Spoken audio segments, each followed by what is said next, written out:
आज के वीडियो में हम एक फिल्म की कहानी पर चर्चा करेंगे जिसमें अन्ना, एक अकेली माँ, गरीबी से बचने के लिए एक विधुर ट्रक ड्राइवर से शादी करती है, लेकिन बाद में वह अवैध गतिविधियों में पकड़ा जाता है और जेल चला जाता है, जिससे अन्ना और उसका सौतेला बेटा अकेले रह जाते हैं। जैसे जैसे वे एक साथ समय बिताते हैं, उनके बीच रोमांटिक भावनाएं विकसित होने लगती हैं और वे एक निषिद्ध संबंध में पड़ जाते हैं जो उनकी जिंदगी को हमेशा के लिए बदल देगा। हमने टॉम स्टाल के बारे में जाना था, जो एक छोटे शहर में एक डिनर का मालिक था और अपनी सपनों की जिंदगी जी रहा था। लेकिन चीजें तब बदल गईं जब टॉम ने अपने डिनर में एक डकैती को रोककर हीरो बन गया। तो तैयार हो जाइए, क्योंकि हम एक और पागलपन भरी यात्रा पर निकलने वाले हैं। एक छोटे से शहर में अन्ना, जो अपनी प्यारी बेटी सैंटीना के साथ रहती है, अपने जीवन के नए अध्याय की शुरुआत करती है। वह अनुभवी फॉस्को से शादी कर लेती है। उनकी शादी में एक जीवंत समुदाय इकट्ठा होता है, जहां एक दिलचस्प आंटी फर्नांडा भी मौजूद होती है। युवा सैंटीना की देखभाल के लिए विनम्रता पूर्वक प्रस्ताव रखा जाता है। जब अन्ना और फॉस्को अपने रोमांटिक हनीमून के लिए पेरिस रवाना होते हैं, तो शहर के लोगों के बीच कानाफूसी होने लगती है। कुछ लोग मानते हैं कि फॉस्को इस विवाह से अभिभूत हो सकता है, जबकि अन्य इसे एक आदर्श जोड़ी मानते हैं। हालांकि लिवियो, जो फॉस्को का बेटा है, अपनी काली चश्मे के पीछे रहस्यमय बना रहता है, अपनी सभी भावनाओं को छिपाए हुए। महत्वपूर्ण फोटो सेशन के दौरान फॉस्को लिवियो से अपना चश्मा हटाने के लिए कहता है, जिससे उसके कठोर चेहरे के पीछे छिपा गहरा दुख प्रकट हो जाता है। अन्ना और फॉस्को अपनी शादी की रस्मों के दौरान बेहद प्रसन्न होते हैं और अपने रोमांटिक सफर की ओर देख रहे होते हैं, जब फॉस्को को एक रहस्यमय कॉल आती है जो उसे दुर्लभ प्राचीन वस्तुओं से जुड़ी एक गुप्त मिशन में खींच लेती है और अन्ना को अकेले बैग पैक करने के लिए छोड़ देता है। इसी दौरान लिवियो यह सोचकर घर में चुपके से दाखिल होता है कि उसकी सौतेली माँ वहाँ नहीं होगी, लेकिन वह अन्ना की हंसमुख उपस्थिति देखकर चौंक जाता है। वह पेरिस की यात्रा से उसके लिए एक यादगार तोहफा लाना चाहती है और पूछती है कि उसे क्या चाहिए। इस बीच फॉस्को को एहसास होता है कि उसे धोखा दिया गया है, जब वह देखता है कि जिस ट्रक का उसने पीछा किया था वह खाली है, कि पुलिस उनके पीछे है और उन्हें अपनी जान बचाकर भागना पड़ता है। रात के अंधेरे में वह लौटता है, रहस्य से घिरा हुआ। वह अन्ना के साथ एक अंतरंग पल साझा करता है और उसे अगले दिन एक अनायास रोमांच का वादा करता है, और अपने वादे के अनुसार वे दोनों अचानक गायब हो जाते हैं, संतिना और लिवियो को पीछे छोड़ते हुए। जब वे कई दिनों बाद वापस आते हैं तो संतिना दौड़कर अपनी माँ की बाहों में समा जाती है, जबकि अन्ना फर्नांडा से मिलने जाती है। पेरिस के जादुई शहर से लाई हुई भेंट लेकर संतिना की भलाई को लेकर चिंतित वह फॉस्को के बारे में पूछती है, उसे अजीब बताते हुए। उसे दिलासा देने के लिए फर्नांडा मुस्कुराकर कहती है कि सभी पुरुष अपनी तरह से अजीब होते हैं। फॉस्को लिवियो को एक अनोखा उपहार देता है जिसमें एक शरारती रहस्य छुपा होता है। लिवियो एक पेंसिल दिखाता है जिस पर स्त्री सौंदर्य का उत्तेजक चित्रण किया गया है। वह अपने अनजान साथियों को इस रहस्यमयी पेंसिल से परिचित कराता है, जिससे महिलाओं के साथ घनिष्ठ संबंधों की जटिलताओं पर चर्चा शुरू हो जाती है। इसी दौरान अन्ना अपने समुदाय के अन्य सदस्यों के करीब आती है, जहाँ वे पेरिस की अपनी रोमांचक कहानियों और अनुभवों को साझा करते हैं। इन चर्चाओं के बीच कानों में फुसफुसाहट गूंजने लगती है। फॉस्को की तीखी जुबान लिवियो पर बरसती है जब वह ट्रक ठीक से पैक न कर पाने के कारण उसे अयोग्य ठहराता है। फॉस्को बिना किसी झिझक के कहता है कि लिवियो को सख्त बनना चाहिए और अपने चाचा के भोज की तरह असफल नहीं होना चाहिए, दो बेकार आदमी जो जीवन की चुनौतियों का सामना नहीं कर सके। जब अन्ना अपने घर से बाहर निकली तो उसने आखिरकार हिम्मत जुटाई और फॉस्को से लिवियो के प्रति उसकी बेरुखी के बारे में बात की। उसने फॉस्को से विनती की कि वह लिवियो के साथ थोड़ा अच्छा व्यवहार करे, लेकिन फॉस्को ने परवाह नहीं की। उसने कहा कि लिवियो तो इसका आदी है और अन्ना जरूरत से ज्यादा प्रतिक्रिया दे रही है। फॉस्को अपने ट्रक में बैठा और चला गया। उसने अपने परिवार से कहा था कि वह 3 दिनों में वापस आ जाएगा। अपनी यात्रा के पहले दिन फॉस्को के जाने के बाद लिवियो अपने चाचा के घर गया ताकि उसका मन हल्का हो सके। लिवियो के चाचा को बड़ी जिज्ञासा हुई कि क्या शादी ने लिवियो के पिता में कोई सकारात्मक बदलाव लाया है। वह उसके परिवर्तन को स्वीकार करते हैं, लेकिन इस बात पर संदेह करते हैं कि फॉस्को कभी पूरी तरह बदल पाएगा, क्योंकि वह स्वभाव से बहुत कठोर है। उस शाम जब लिवियो अपने चाचा के घर के शानदार भोजन के बाद भरे पेट के साथ घर लौटा तो उसने अन्ना के रात के खाने के प्रस्ताव को ठुकरा दिया। उसी रात जब अन्ना ने देखा कि उनकी बेटी अपने बिस्तर में नहीं है तो वह परेशान हो गई। वह लिवियो के कमरे में गई और देखा कि संतिना लिवियो से सटकर सो रही थी, जबकि लिवियो अधपका था। यह देखकर अन्ना घबरा गई। उसने संतिना को तुरंत सोने के लिए कहा, लेकिन बच्ची ने मना कर दिया और कहा कि लिवियो उसे एक कहानी सुना रहा है। अगली सुबह फॉस्को अपनी यात्रा से नियत समय पर लौट आया। वह संतिना का मनोरंजन करता रहा, जबकि अन्ना लिवियो के साथ उन प्रेम कहानियों पर चर्चा करने लगी। फॉस्को और उसके दोस्त कब्रें खोदने जाते हैं और एक चौंकाने वाले मोड़ में फॉस्को एक सुनहरी मूर्ति खोज निकालता है, जिसे वह अपने दोस्तों के साथ बांटने से इनकार कर देता है। तभी उसे बच्चों की आवाजें सुनाई देती हैं।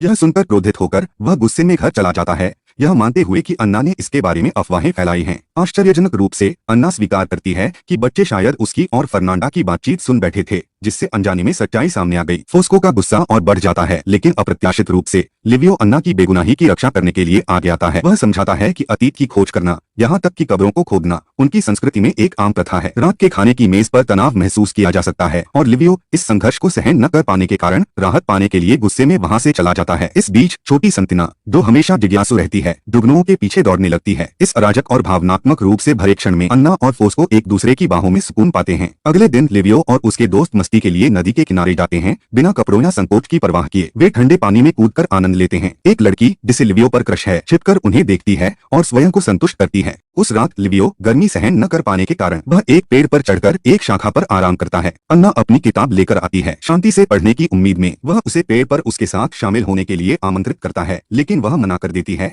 और नीचे बैठ जाती है। वे दोनों ओलिविया की भावनाओं के बारे में सोचने लगते हैं। क्या वह उसे सिर्फ एक दोस्त मानती है या परिवार का सदस्य? वह उसे फॉस्को के बच्चे के रूप में चित्रित करती है, जिससे उनके बीच एक रहस्यमय संबंध का संकेत मिलता है। उसकी आंखों में जिज्ञासा झलकती है, क्योंकि वह सोचता है कि क्या वे भाई बहन जैसे हैं। हालांकि अन्ना इस विचार को तुरंत खारिज कर देती है और बताती है कि वह वर्षों से अपने भाई से नहीं मिली है। वह उनके संबंध की तुलना चचेरे भाई बहन से करता है और अन्ना एक दूर के चचेरे भाई एंटोनियो को याद करती है। वह उससे बड़ा था, लेकिन कभी उस पर ध्यान नहीं दिया जब तक कि किस्मत उसे ऑस्ट्रेलिया नहीं ले गई। वह मजाक में उसे चिढ़ाते हुए कहता है कि शायद उसे अपने चचेरे भाई पर क्रश था। अगले दिन समुदाय के खेलों की चहल पहल होती है, जहां संतिना और लिवियो एक साथ खेलते हैं। पूरे उत्साह के बीच अन्ना हंसी मजाक में संतिना को उठा लेती है। अंदर जाते समय संतिना खुलासा करती है कि वह लिवियो से शादी करने और अपने बुजुर्ग दिनों को उसके साथ बिताने का इरादा रखती है। संतिना लगातार लिवियो से कहती रहती है कि वह उसे एक गुप्त विवाह के लिए ले जाए। तभी नीचे से अचानक एक तेज आवाज आती है, जो उनकी बातचीत में बाधा डालती है। जब वे जल्दबाजी में आगंतुक के आगमन को देखने जाते हैं, तो उन्हें चौंकाने वाली खबर मिलती है। फॉस्को को चोरी हुई गोल्डन प्रतिमा में उसकी संलिप्तता के कारण गिरफ्तार कर लिया गया है। संतिना बिना कोई देर किए लिवियो के साथ फॉस्को से मिलने जाती है। हालांकि स्थिति गंभीर है, फॉस्को दृढ़ रहता है और उसे चिंता न करने के लिए कहता है। वह आत्मविश्वास से दावा करता है कि उसे बस अधिकारियों को धोखा देना है और यह इनकार करना है कि उसने कब्रिस्तान से प्रतिमा चुराई थी। लिवियो अपने प्रभावशाली चाचा से मदद लेने का सुझाव देता है, लेकिन फॉस्को किसी भी बाहरी सहायता को सख्ती से मना कर देता है। इस बीच घर पर अन्ना खुद पहल करके समुदाय के एक प्रमुख राजनेता के पास जाती है, ताकि फॉस्को के लिए हस्तक्षेप करने की अपील कर सके। वह उनसे विनती करती है कि वे फॉस्को की मदद करें, लेकिन वे दृढ़ता से अपनी असमर्थता व्यक्त करते हैं। अन्ना उससे दोबारा मिलने जाती है, लेकिन उसे घायल पाती है। अपने हालात से भयभीत और दुखी, वह उसे चौंकाने वाले लहजे में चेतावनी देता है कि वह उसे दोबारा देखने का पछतावा कर सकती है, क्योंकि उसके सामने केवल असीम दुख है। वह उससे विनती करता है कि वह मुस्कुराती रहे और सुंदर कपड़े पहने, ताकि वह अपनी अकेली रातों में उसकी छवि को याद रख सके। अन्ना घर लौटती है और देखती है कि फर्नांडा खुश है और लिवियो का जन्मदिन मना रही है। उसे अपनी आंखों पर विश्वास नहीं होता। वे इतनी खुश कैसे हो सकते हैं जब उसका पति जेल में पीड़ा झेल रहा है। वह फर्नांडा का सामना करती है और पूछती है कि वह इतनी निर्दयी कैसे हो सकती है। फर्नांडा जवाब देती है कि उनकी संस्कृति उन्हें रोने या दुखी होने की अनुमति नहीं देती। अन्ना की सिसिलियन जड़ों के विपरीत यह सुनकर अन्ना गुस्से और दुख से भर जाती है और खुद को अपने कमरे में बंद कर लेती है। वह शोर और हंसी से दूर अकेले रहना चाहती है, लेकिन तभी लिवियो दरवाजा खटखटाता है और माफी मांगता है। अन्ना उसकी कोई बात नहीं सुनना चाहती। अन्ना और ओलिविया पार्टी के बाद सफाई में जुट जाती हैं, लेकिन तभी लिवियो के चाचा के अचानक आ जाने से उनका काम अधूरा रह जाता है। वह कहता है कि उसे नींद नहीं आ रही और वह लिवियो की दिवंगत मां की कब्र पर जाना चाहता है। अगले दिन लिवियो अपनी चाची से मिलता है, जो उसे एक चौंकाने वाला सच बताती है। उसका चाचा ही वह व्यक्ति था जिसने फॉस्को के खिलाफ मुखबिरी की थी और उसे गिरफ्तार करवाया था। लिवियो यह पारिवारिक विश्वासघात सुनकर सदमे और गुस्से से भर जाता है और भारी मन से घर लौटता है। वहाँ उसे अन्ना एक अजनबी आदमी के साथ दिखती है। वह सोचता है कि यह आदमी कौन है और अन्ना ने इसके बारे में उसे क्यों नहीं बताया। गुस्से में वह अपना ड्रिंक फेंक देता है और उसके करीब आकर उसे छूकर सांत्वना देने की कोशिश करती है, यह जानने के लिए कि आखिर उसे परेशान क्या कर रहा है। अगले दिन एक सामुदायिक पार्टी के दौरान वह धीमी आवाज में उससे कहता है कि उसकी आंखों में कुछ चला गया है और वह उसकी मदद के लिए झुकती है, लेकिन तभी वह उसे चौंका देता है और हल्की सी किस उसकी गर्दन पर कर देता है। अन्ना एक पल के लिए खुद को खो देती है और उसे जवाब में चूम लेती है, लेकिन फिर अचानक चेतना में आकर पीछे हट जाती है। वह उसे दूर धकेलती है और वापस भीड़ में चली जाती है, यह सोचते हुए कि अब सब खत्म हो गया है। जब वह अपने कपड़े उठा रही होती है, तो वह फिर से आ जाता है। वह उस घटना के बारे में बात करना चाहता है। इस बारे में बात करने के लिए कुछ भी नहीं बचा। वह केवल अंडरवियर पहने उसके दरवाजे पर आता है। वह भी उसके लिए वही इच्छा महसूस करती है, इसलिए वह अपनी बेटी को कसकर पकड़ लेती है और खुद को दिलासा देती है। अगली सुबह वह उसे अपने दरवाजे से बाहर निकाल देती है।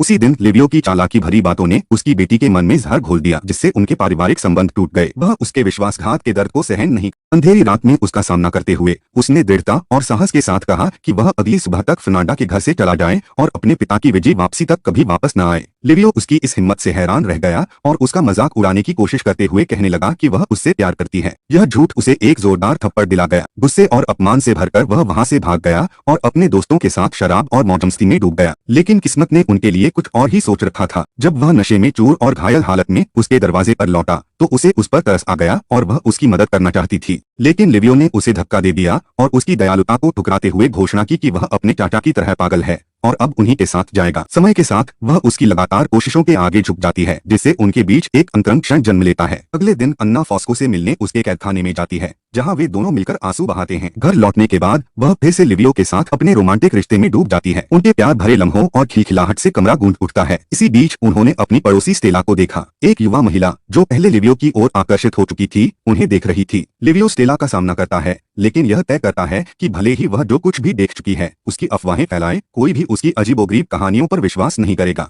अपराध बोध से घिरी अन्ना अपनी भयावह सच्चाइयां फर्नांडा को बताती है, अपनी व्यथा के बीच सांत्वना खोजते हुए। समय बीतने के साथ फॉस्को अपनी अन्यायपूर्ण कैद से बाहर आता है और अपने प्रिय साथियों द्वारा हर्षोल्लास के साथ स्वागत किया जाता है। उत्सव के दौरान फॉस्को समुद्र तट की ओर निकल जाता है, जहां उसकी मुलाकात स्टेला से होती है, जो उसे घोटालेपूर्ण घटनाओं के बारे में बताती है। पार्टी के बाद फॉस्को लिवियो से आग्रह करता है कि केवल क्षमा ही वह उपाय है जो उनके गहरे घावों को भर सकता है। एक दिन जो रहस्यों और झूठ से भरा था, सूरज की आखिरी किरणों के साथ समाप्त होता है। लिवियो और अन्ना एक दूसरे को देखते हैं, लेकिन कुछ नहीं कहते। उनके बीच की खाई और गहरी होती जा रही है। अन्ना अपने कमरे में सुकून पाने की उम्मीद से जाती है, लेकिन वहां उसे फॉस्को इंतजार करता हुआ मिलता है। वह उसकी परवाह किए बिना उसकी इच्छाओं के विरुद्ध उसके शरीर को अपने वश में कर लेता है। उसकी आंखों में आंसू हैं, उसकी असहायता स्पष्ट है और किस्मत लिवियो के साथ एक क्रूर मजाक कर देती है। वह एक ऐसे विवाह में फंस जाता है जिसे उसने कभी चाहा ही नहीं था। परिवार एक फोटो के लिए इकट्ठा होता है, बाहरी दुनिया के लिए खुशी और एकता का नाटक करता है, लेकिन अंदर ही अंदर तूफान छिपे होते हैं। इस फिल्म में वर्जित प्रेम कहानी के बारे में आपकी क्या राय है? क्या आपको इसमें छुपी साजिशें पसंद आईं